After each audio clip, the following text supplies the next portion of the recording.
ओम नमो भगवते रुद्राय।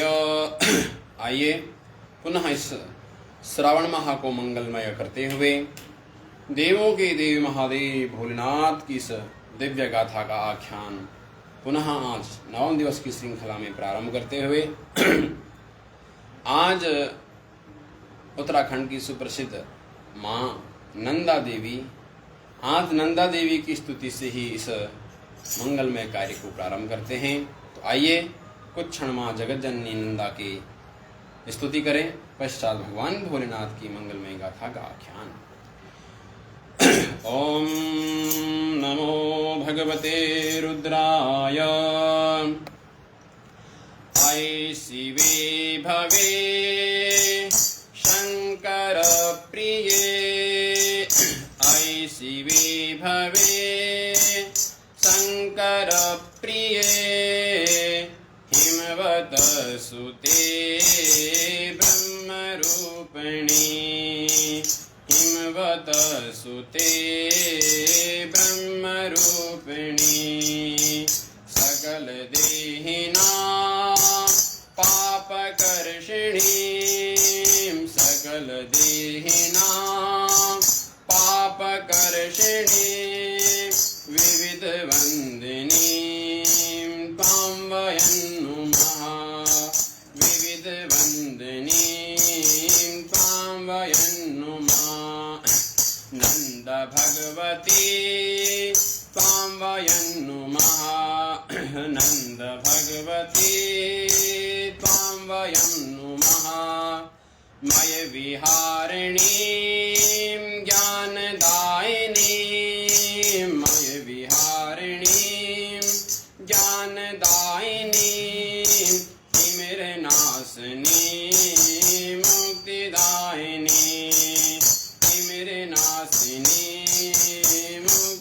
ज्ञानदायिनी, तपन जीविना तापहारिणी, तपन जीविना तापहारिणी, नंद भगवती त्वां वयं नुमः, नंद भगवती त्वां वयं नुमः, हिमशिलालये स्वस्थिता वयं, हिमललालये स्वस्थिता वयं, हिमगिरौ सुतां सिंहवाहिनी, हिमगिरौ सुतां सिंहवाहिनी, विविधभूषणा लङ्कृता समां, विविधभूषणा लङ्कृता समां, नन्द भगवती त्वां वयं नुमः, नन्द भगवती त्वां वयं नुमः, दिशि दिशि शिवे नो विचिन्तितां, दिशि दिशि शिवे नो विचिन्तितां, भुवनमण्डले त्वामपश्यतां, भुवनमण्डले त्वामपश्यतां, समयसारिणी निष्कलागतां, समयसारिणी निष्कलागतां, नयतथापितं चक्षुगोचरा, नयतथापितं चक्षुगोचरा, नंद भगवती त्वां वयं नुमः, नंद भगवती त्वां वयं नुमः, महिषमर्दिनी कालनाशिनी, महिषमर्दिनी कालनाशिनी, नंदनंदिनी कैलासवासिनी, नंदनंदिनी कैलासवासिनी, जन जनेकनन दासु संस्तुते, जन जनेकनन दासु संस्तुते, त्वं वयं शिवे सर्वदा नुमः, त्वं वयं शिवे सर्वदा नुमः, नंद भगवते त्वां वयं नुमः नंद भगवते त्वां वयं नुमः आय शिवे भवे शंकर प्रिये आय शिवे भवे शंकर प्रिये हिमवत सुते ब्रह्मरूपिणी हिमवत सिजे ब्रह्मरूपिणी सकल देहिनां पापकर्षणीं सकल देहिनां पापकर्षणीं विविधवन्दनीं तां वयं नुमः विविधवन्दनीं तां वयं नुमः नंद भगवती तां वयं नुमः नंद भगवती तां वयं नुमः नंद भगवती त्वां वयं नुमः। सद्गुरुदेव भगवान की जय। श्री नीलकंठेश्वर महादेव की जय। केदारेश्वर महादेव की जय। मालेश्वर महादेव की जय। ओम गंगातरंगरमणीयजटाकलापं गौरी निरन्तरविभूषितवामभागं नारायणं प्रियमनङ्गमदापहारं वाराणसीं पुरपतिं भज विश्वनाथं वाराणसीं पुरपतिं भज विश्वनाथम्।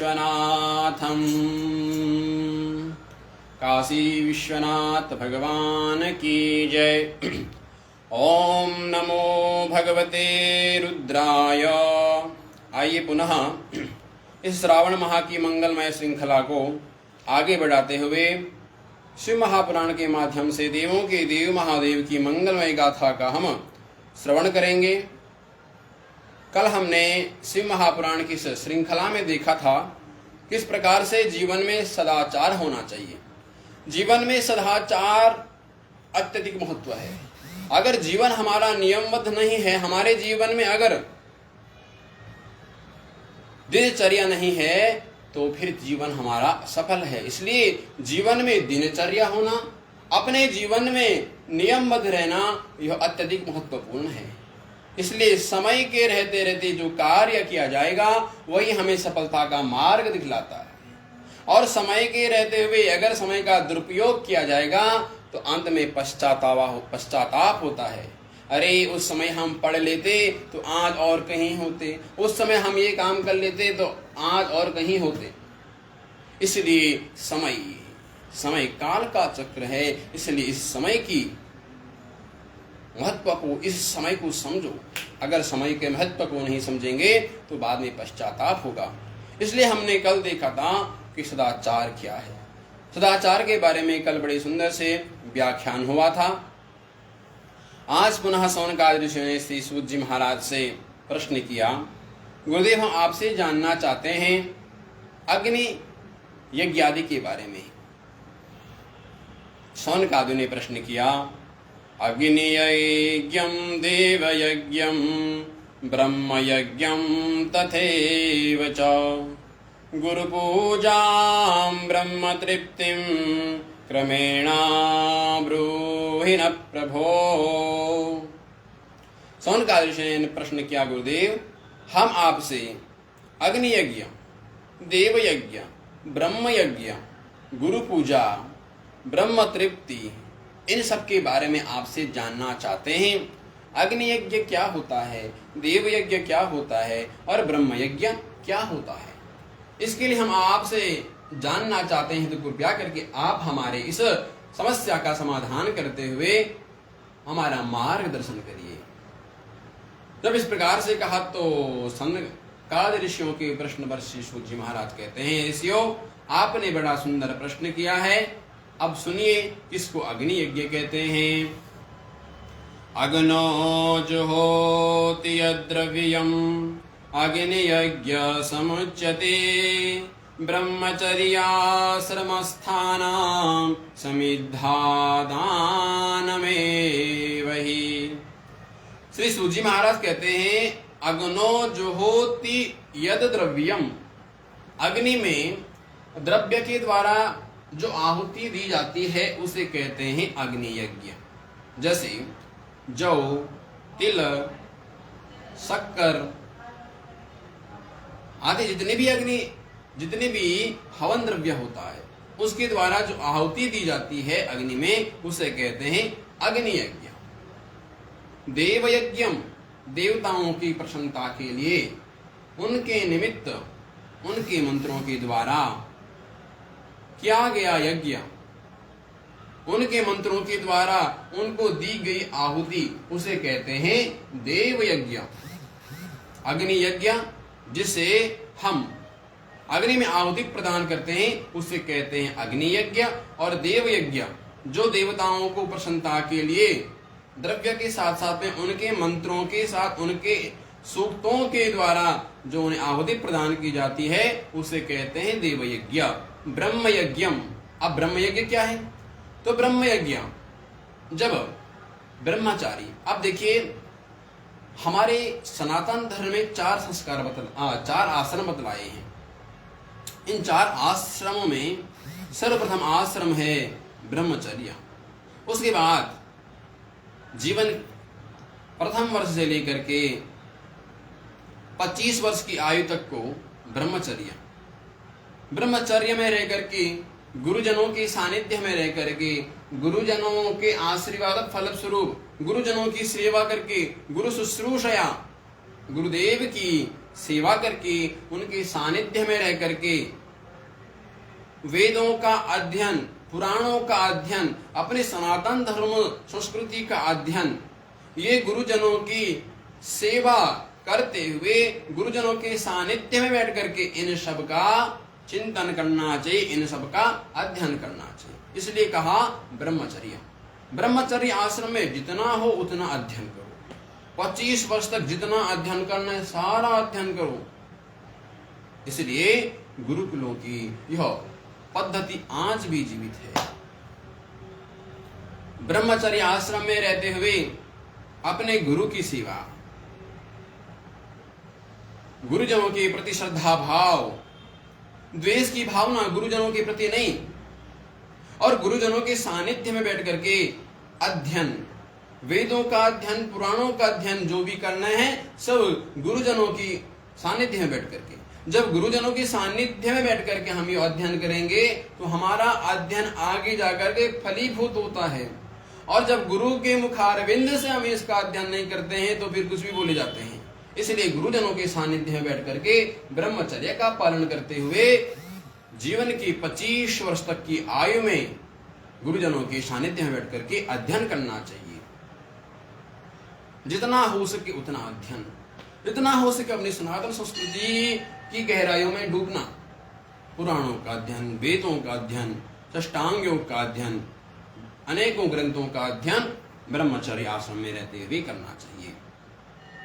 अब जब ब्रह्मचर्य आश्रम में रहेंगे तो गुरुजनों की सेवा, क्योंकि अगर विद्या प्राप्त करनी है, विद्या शीघ्रता से प्राप्त करना चाहते हैं तो उसके लिए शास्त्रों ने कहा है कि केवल गुरु की सेवा, गुरुजनों की सेवा, गुरुजनों की सेवा का अत्यधिक महत्व है। किस प्रकार से गुरु की सेवा करनी चाहिए? तो कहा विद्या के 4 लक्षण हैं। अगर विद्या प्राप्त करनी है तो 4 प्रकार से विद्या प्राप्त होती है। गुरु शुश्रूषया विद्या पुष्कलेन धनेन वा अथवा विद्या विद्या चतुर्थेनाति कारणम। अगर विद्या प्राप्त करनी है तो 4 लक्षण हैं। सर्वप्रथम क्या? गुरु शुश्रूषया विद्या, गुरुजनों के सानिध्य में बैठ करके गुरुजनों की सेवा करके विद्या प्राप्त करना। और गुरुजनों की सेवा से जो विद्या प्राप्त होती है वह सर्वश्रेष्ठ विद्या। इसलिए आज हमारे सनातन संस्कृति में जितने भी महान महान पुरुष बने हुए हैं, जितने बड़े बड़े संत हैं, सबको पूछो भैया आपने इतना अध्ययन कैसे किया? सब कहते हैं भाई गुरु की कृपा है, गुरुजनों की कृपा है, गुरुजनों की शुश्रूषया, गुरुजनों की सेवा करने से हमने यह सब अध्ययन किया। इसलिए शास्त्रकार ने कहा गुरु शुश्रूषया विद्या। पहली विद्या अगर प्राप्त करनी है, तीव्रता से विद्या का प्राप्त करना है, तो गुरु की सेवा, गुरु के प्रति श्रद्धा विश्वास। और जब गुरुजनों के प्रति श्रद्धा विश्वास होगा तभी विद्या प्राप्त होगी। ये नहीं कि सामने सामने गुरु की जय जयकार और पीठ पीछे छुरी, आगे आगे राम नाम और पीठ पीछे छुरी। अगर गुरुजनों के प्रति श्रद्धा भाव रहेगा तो गुरु शुश्रूषया विद्या, विद्या जल्दी प्राप्त होगी। और आगे आगे गुरु की जय जयकार कर रहे और पीछे उनकी बुराई कर रहे हैं तो यह गुरु शुश्रूषया नहीं, यह गुरु की सेवा नहीं है। और गुरु शुश्रूषया विद्या पुष्कलेन धनेन वा। और आजकल जो विद्याएं मिल रही है पुष्कलेन, धन के द्वारा, धन के द्वारा अर्चन की जाने वाली विद्या दूसरी विद्या है। तीसरी विद्या कहते हैं गुरु शुश्रूषया विद्या पुष्कलेन धनेन वा अथवा विद्या। और तीसरी विद्या बतलाई गई है अथवा विद्या। विद्या मुझे जो विद्या आती है मैं उसको आपको पढ़ाऊंगा और आपको जो विद्या आती है आप उसे मुझे पढ़ाएंगे। इसे कहते हैं अथवा विद्या। विद्या अपनी विद्या उन्हें प्रदान करनी और उनकी विद्या अपने को प्रदान।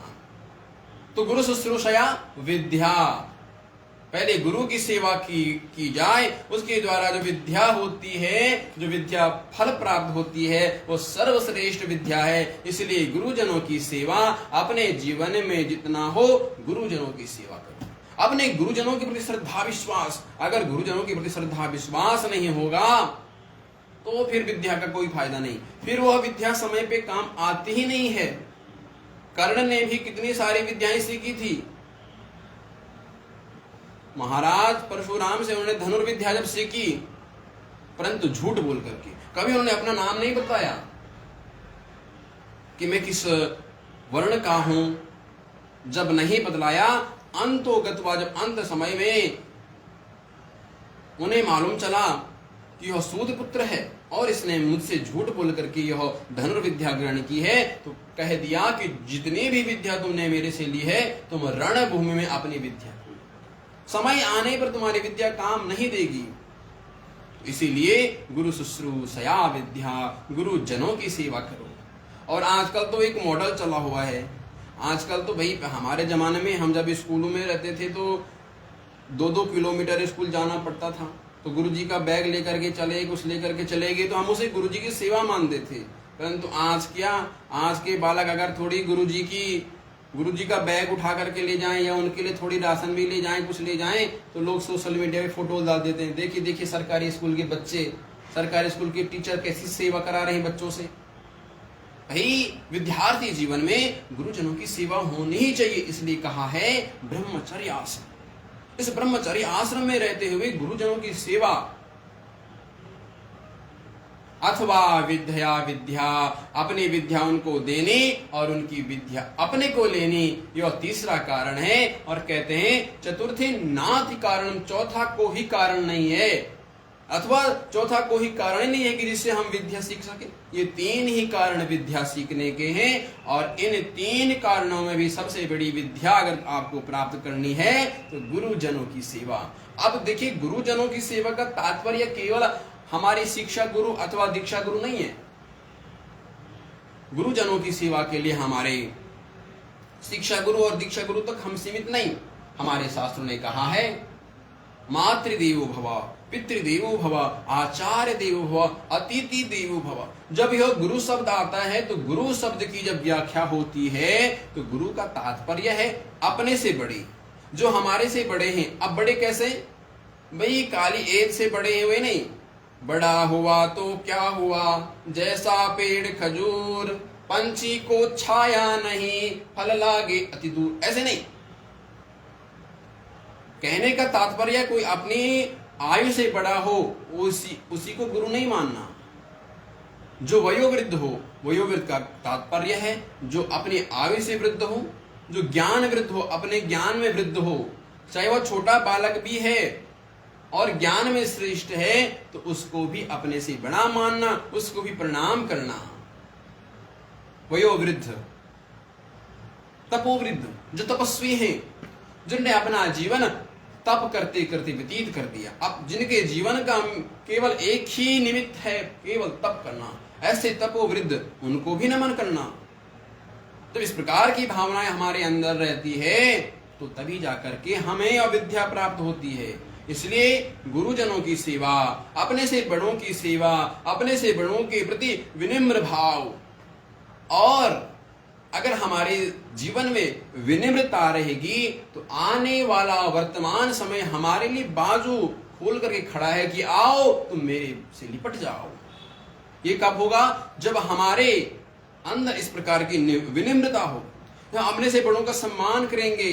वयोवृद्ध, तपोवृद्ध, बलवृद्ध जितने भी हैं सबका हम सम्मान करेंगे, सबके प्रति हमारा सम्मान का भाव होगा, तो तब जाकर के हमें यह सारी विद्याएं प्राप्त होगी।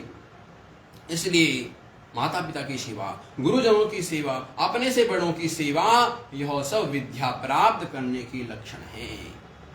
आचार्य देवो भव, अतिथि देवो भव, आपके घर में कोई भी आता है, चाहे वह जीव जंतु कोई भी है, सबको भगवान का स्वरूप मान करके उसकी सेवा करो।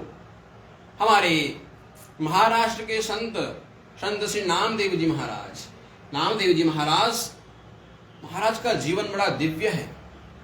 महाराज जी एक बार अपने लिए भोजन बना रहे थे और चपाती, उस समय जब वह भोजन बनाते हुए चपाती बना रहे थे, उसी समय एक कुत्ता पीछे से आया और रोटी उठा करके ले गया। महाराज घी की कटोरी ले लेकर के उसके पीछे पीछे भागते हैं, कुत्ते के पीछे। और किसी ने कहा, महाराज आप घी की कटोरी लेकर कुत्ते के पीछे क्यों भाग रहे हैं? उन्होंने कहा, अरे यह रोटी सूखी है, मैं चाहता हूं कि इस रोटी पे घी लगाऊं तो फिर आप घी की मसली हुई रोटी खाओ। क्यों? क्योंकि उनको उस कुत्ते में भी विट्ठल भगवान का दर्शन हुआ। तो संत यही है जो हर जीव में उस परमात्मा का दर्शन करे। तो अपने से बड़ों की सेवा, यह जीवन का सबसे महत्वपूर्ण लक्षण है। इसलिए ब्रह्मचर्य आश्रम में रहते हुए जितना हो शुश्रूषया सेवा करो, सेवा के साथ साथ में जितना हो सके अध्ययन करो, और अध्ययन इतना करो कि अंत में पछताना ना पड़े। भाई 12वीं पास हो गए, उसके बाद पश्चाताप हो रहा, रे हमने वो ग्रंथ पढ़ा होता तो आज हमारा अच्छा होता, हमने वो नहीं पढ़ा, वो पढ़ना बाकी था। ये सब बातें बात में नहीं आनी चाहिए। इसलिए अध्ययन के प्रति और अपने गुरुजनों के प्रति हमारी श्रद्धा होनी चाहिए। इसलिए कहा ब्रह्मचर्य आश्रम, ब्रह्मचर्य आश्रम में रहते हुए इन सब नियमों का पालन करना, ब्रह्मचर्य आश्रम। उसके बाद कहते हैं गृहस्थ आश्रम। 25 वर्ष से लेकर के 50 वर्ष की जो आयु है उसे कहते हैं गृहस्थ आश्रम। गृहस्थ आश्रम में ही रह करके अपने समस्त कार्यों को पूर्ण करना, जितना हो सके तप, दान, यज्ञ, जितना हो सके इस गृहस्थ आश्रम में रह करके। गृहस्थ आश्रम में रह करके भी हम परमात्मा को प्राप्त कर सकते हैं। अपने गृहस्थ आश्रम में रह करके अपने बच्चों को समय देना, अपने घर वालों को समय देना। ये नहीं कि भाई ऑफिस तो ऑफिस ऑफिस ऑफिस, नहीं, ऑफिस का काम ऑफिस में और घर का काम घर में। जब घर में एंट्री हो तो ऑफिस का काम बंद, और जब ऑफिस में एंट्री हो तो घर का काम बंद। तो गृहस्थ आश्रम में रहते हुए भी परमात्मा की प्राप्ति हो सकती है। इसलिए हमारे शास्त्रों ने कहा है धन्यो गृहस्थ आश्रम, धन्य है वह गृहस्थ आश्रम। गृहस्थ आश्रम धन्य क्यों है? क्योंकि जितने भी हमारे सनातन धर्मों में संत महापुरुष हैं, एक से एक महापुरुष हुए हैं, ये भी सब गृहस्थ आश्रम से ही हुए हैं।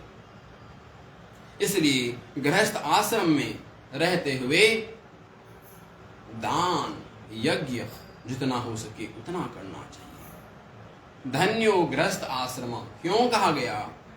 क्योंकि एक सन्यासी को भिक्षा मिलती है तो वह भी गृहस्थ आश्रम से, एक ब्रह्मचारी को अगर भिक्षा मिलती है तो वह भी गृहस्थ आश्रम से, एक वानप्रस्थी अगर भिक्षा लेता है तो वह भी गृहस्थ आश्रम से। इसलिए कहा धन्यो गृहस्थ धन्य है गृहस्थ आश्रम। इसलिए इस गृहस्थ आश्रम में रहते हुए भी अपने संपूर्ण कार्यों को करते हुए उस परमात्मा को क्षण क्षण में याद करते रहना चाहिए। उसके पश्चात वानप्रस्थ आश्रम। वानप्रस्थ आश्रम, वानप्रस्थ 50 से लेकर के 75 वर्ष, वानप्रस्थ में जाने से पहले अपने गृहस्थ आश्रम के संपूर्ण कार्यों को निपटा करके, सारे कार्यों को पूर्ण करके तब हमें वानप्रस्थ में जाना चाहिए। वानप्रस्थ का तात्पर्य है सब कुछ त्याग, सब कुछ का त्याग होगा तब जाकर के वानप्रस्थी बनेंगे, और नहीं तो क्षण भर का वैराग्य तो आजकल सबको आता है।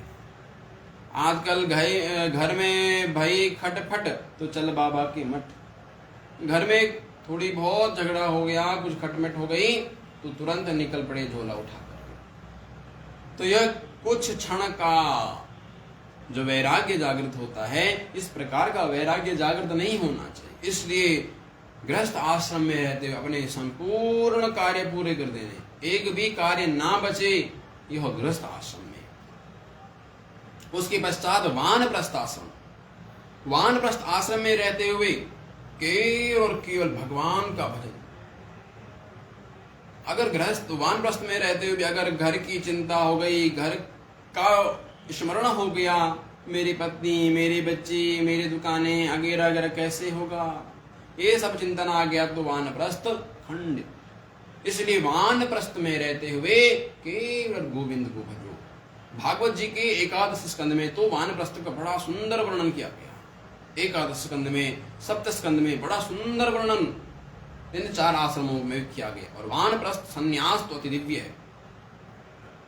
वानप्रस्थ में रहते हुए वानप्रस्थी के लिए तो कहा गया भाई अपने नाखून ना काटे, बाल ना काटे, नहाना नहीं है, जहां भी बैठे वहां केवल प्रभु की स्मृति, अपना अभंग वेश बना देना है। इस प्रकार से वानप्रस्थ आश्रम। वानप्रस्थ के बाद संन्यास। धन्यो संन्यास आश्रम। संन्यास आश्रम के लिए भी धन्य बतलाया गया। ये कौन कहते हैं?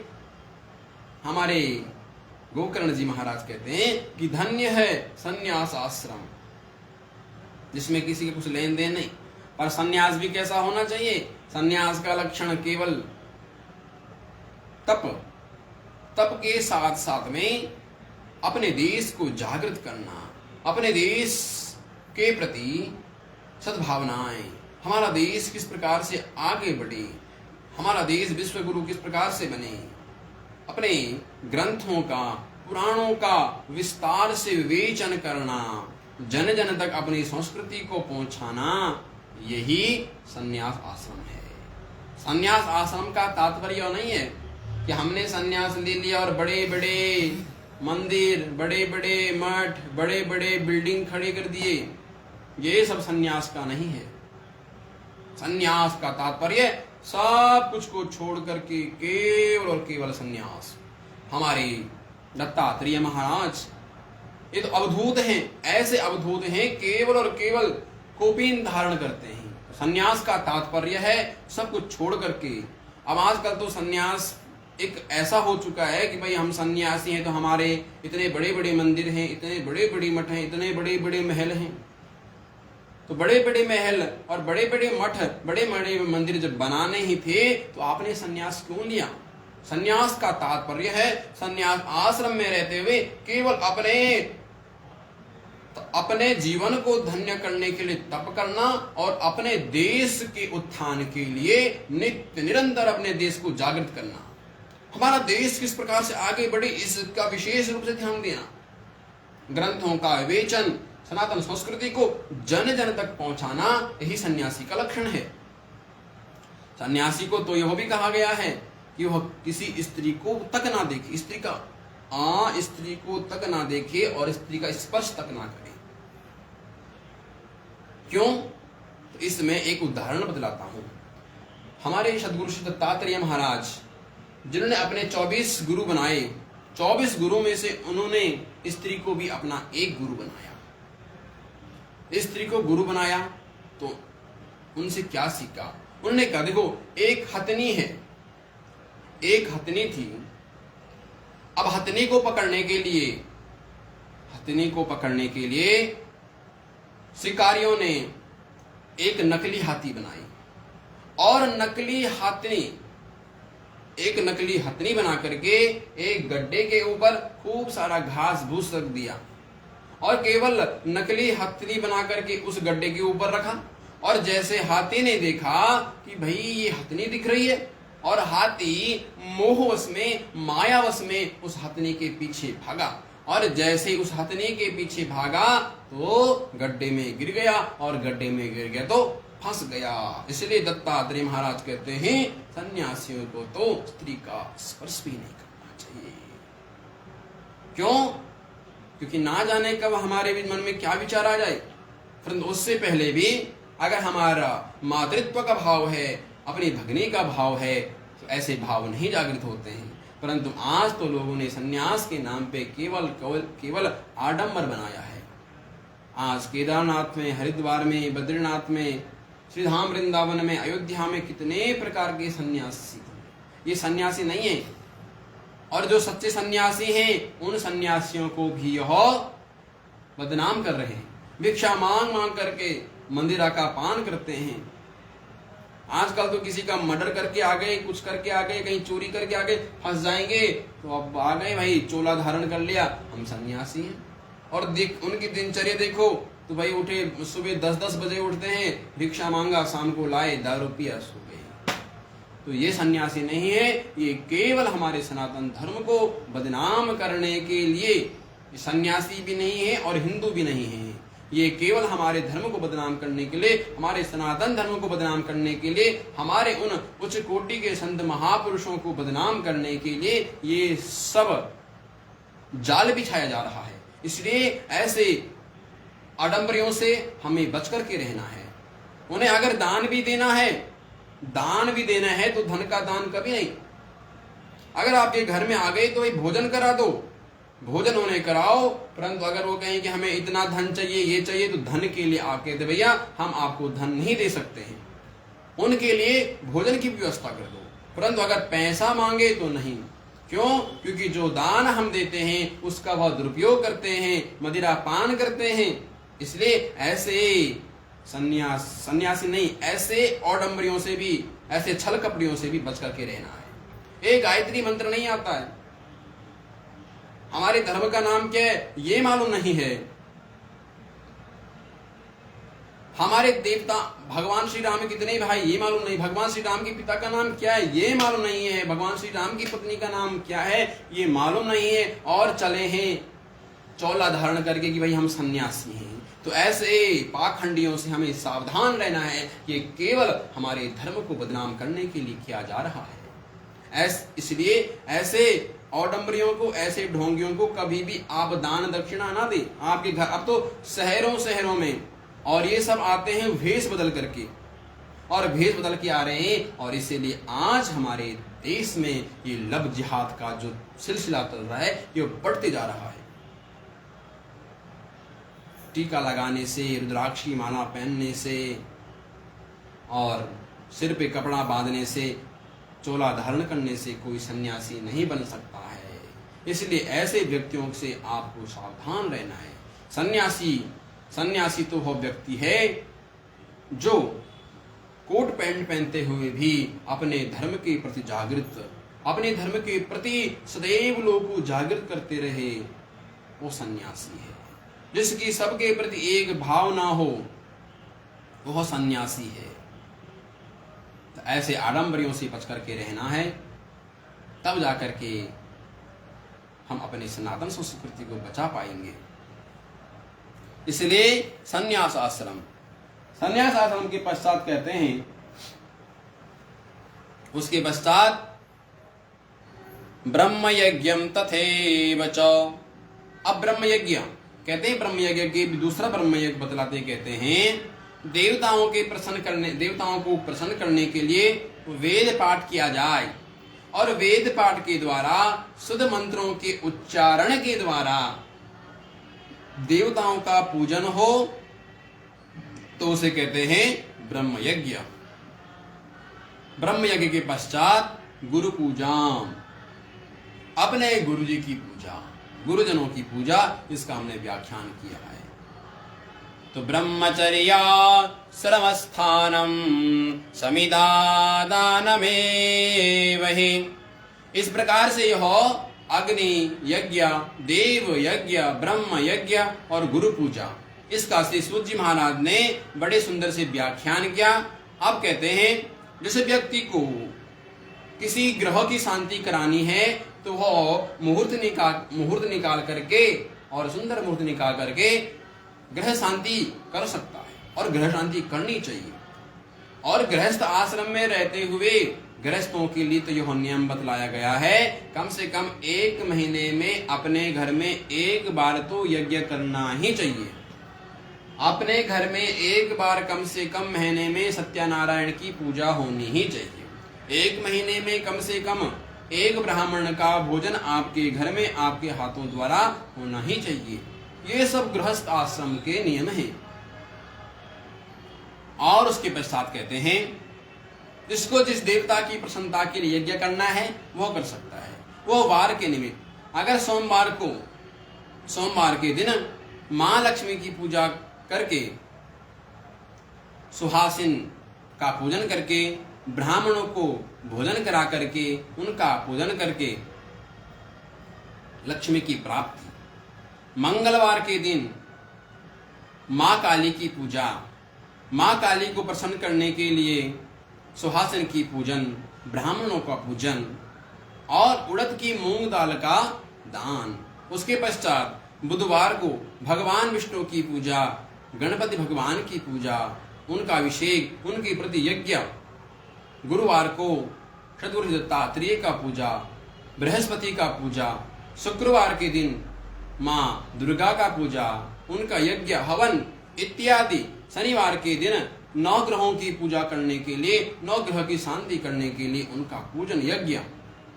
और रविवार के दिन आदित्यादि 9 ग्रह देवताओं का पूजन, 12 ज्योतिर्लिंगों का पूजन, यह रविवार के दिन अपने हाथों द्वारा किया जाए। और उसके पश्चात सुहासिन का पूजन, सुहासिन की पूजन के पश्चात ब्राह्मणों का पूजन, उनको भोजन अपने हाथ के द्वारा कराना चाहिए। इस प्रकार से जिसकी जो इच्छा हो, शुभ इच्छा से जिसकी जो इच्छा होती है उसके निमित्त यज्ञ हवन करना चाहिए। विशेष करके यह नियम गृहस्थ आश्रम के लिए है। गृहस्थ आश्रम में यह सब होना ही चाहिए। और फिर कहते हैं अनेकों प्रकार के यज्ञ, अनेकों प्रकार का पूजन तो अपने जीवन में करना ही चाहिए, परंतु ज्यादा पूजन ना कर सके तो अपने घर में नित्य निरंतर जब तक हमारा जीवन है केवल और एक शिव पिंडी का पूजन करना ही चाहिए। शिव पिंडी का पूजन और अपने कुलिष्ट का पूजन, अपने कुलिष्ट का पूजन तो कभी नहीं भूलना चाहिए। अपने कुलिष्ट का पूजन तो अपने जीवन में सदैव करते रहना, क्योंकि जिन कुलिष्ट ने, कुल देवता ने हमारे समय समय पर हमारी रक्षा करते हुए आए हैं, हमारी वंश की रक्षा करते हुए आए हैं, उन कुल देवता की हमें पूजा नित्य करनी ही चाहिए। इस प्रकार से आज हमने यज्ञादियों के बारे में जाना और समय का अभाव होता हुआ आज की कथा को यहीं पर विश्राम देते हुए, आज की श्रृंखला यहीं पर विश्राम देते हुए भगवान भोलेनाथ के मंगलमय गुणों का आख्यान और पुनः एक बार मां नंदा का वह मंगलमय स्तोत्र हम पढ़ेंगे, पश्चात कथा को विश्राम देंगे। ओम जगत जनन्यै नमः। ओम ऐ शिवे भवे शंकर प्रिये, ऐ शिवे भवे शंकर प्रिये, हिमवत सुते ब्रह्म रूपिणी, सकल देहिना पापकर्षिणी, विविध वंदनी तां वयं नुमः। नंद भगवती तां वयं नुमः मय विहारिणी ज्ञानदायिनी तिमिरनाशिनी मुक्तिदायिनी जपन जीविना तापहारिणी नंद भगवती तां वयं नुमः हिमशिलालये संस्थिता वयं हिमगिरौ सुतां सिंहवाहिनी विविधभूषणां अलङ्कृता समां नंद भगवती तां वयं नुमः नंद भगवती तां वयं नुमः दिशि दिशि शिवे नो विचिन्तितां